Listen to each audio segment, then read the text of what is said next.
Pojďme se ohlédnout po nejsledovanějším zápase kola, kde šlo Hradci o Evropskou konferenční ligu. Slavia přijela do Hradce Králové s jasným cílem napravit předchozí ztrátu a potvrdit svoji sílu v závěru sezóny.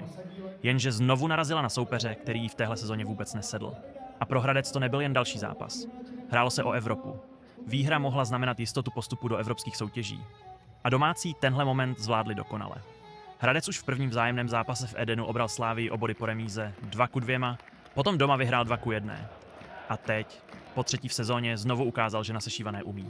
Výhra 3-1 znamená, že Hradec získal ze 3 ligových zápasů proti Slavii 7 bodů. Slavia pouze 1. A to je statistika, která se v české lize nevidí často.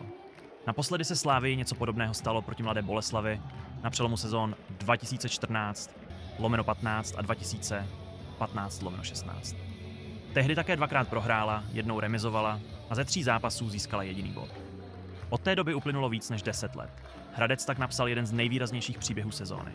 Nešlo jen o jednu výhru, šlo o sérii, která vyvrcholila postupem do kvalifikace konferenční ligy.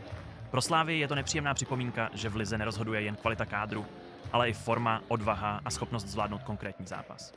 A pro Hradec obrovský večer, 7 bodů proti Slavii, vítězství 3-1 a jistota evropských pohárů.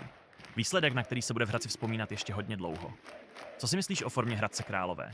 Urve v létě postup do konferenční ligy? Zasloužil by si to? Dej vědět do komentářů.